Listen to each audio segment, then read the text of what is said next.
Pinakamabisang pampabalisa para sa iyong partner na hindi kanya pinapansin or binabaliwala ka na niya. Hello mga guys, kumusta kayo? Panibagong araw, panibagong video na naman tayo, and sa araw na ito ay isa na naming video ang aking ituturo sa inyo ng simpleng gabay o simpleng pamamaraan na makakatulong sa atin. At bago ang lahat, gusto ko lang mag-disclaimer sa mga taong hindi naniniwala at hindi gusto ang mga kagaya nitong video. Please skip this video and maghanap kayo ng videos na gustong gusto nyo, dahil ang video na ito ay para lamang ito sa mga taong naniniwala and gusto mag-try.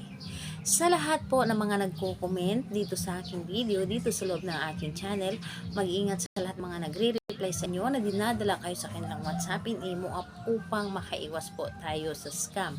Ngayon po, ituturo ko sa inyo paano mabalisa ng husto ang inyong partner kapag ito ay binabaliwala ka na niya.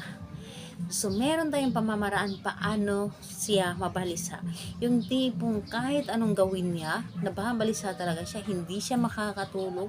Talagang walang ibang laman yung isip niya kundi ikaw lamang. Kahit gaano pa niya kalayo sa inyo, ikaw at ikaw pa rin ang tatakbo sa isip niya, hindi ka mawaglit sa kanyang isip. Napakadali, napakasimple, ngunit napaka-epektibo nito. Pwede itong gawin sa parehas ang kasarian, babae to babae and lalaki to lalaki. And syempre naman sa ating babae at lalaki na mag-partner.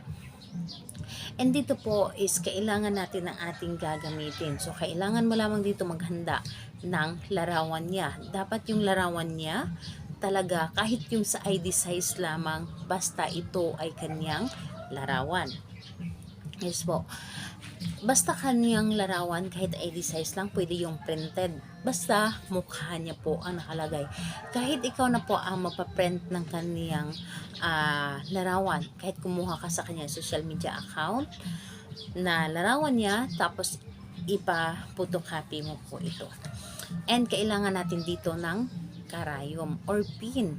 So, pili lamang kayo, karayom or pin. Mas maganda yung may mga may mga kalawang na pin or karayom, mas maganda or gamit na.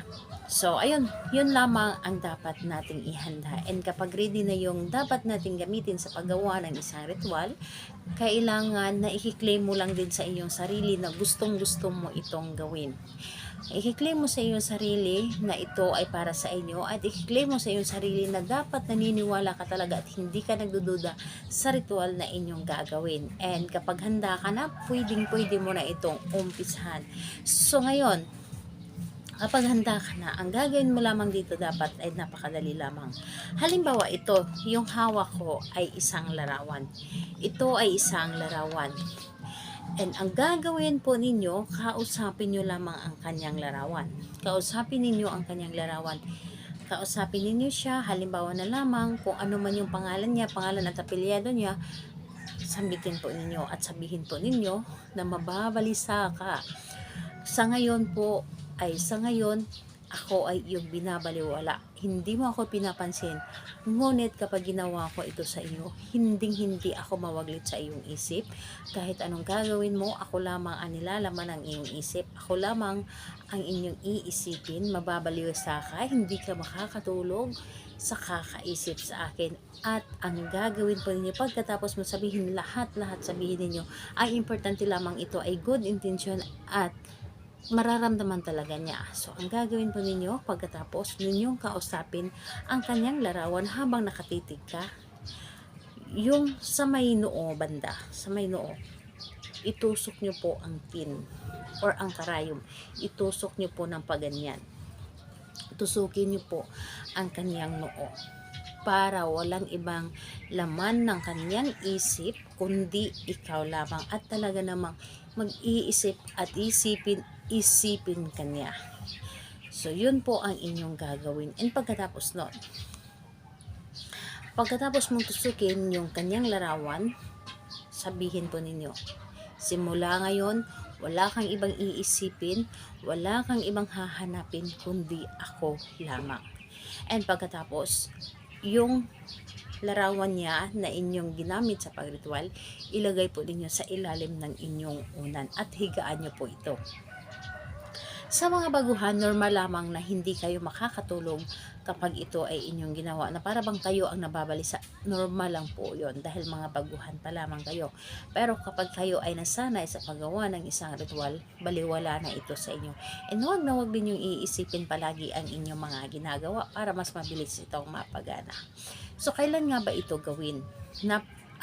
Napakaganda itong gawin sa araw ng Tuesday and Friday dahil yun po ang pinakamalakas na araw na gagawa tayo ng mga ganitong pamahiin o rituals.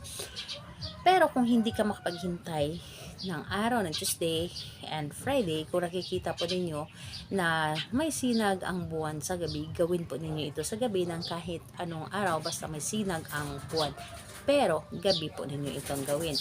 Sa Tuesday and Friday naman, kahit anong oras sa araw, pwede po ninyo itong gawin. And pwede rin po ito sa gabi. So, ayun po. Kung may mga katanungan po kayo, mag-comment lamang sa baba para ma-replyan ko po kayo. Salamat po sa inyo. Bye-bye everyone. God bless us all.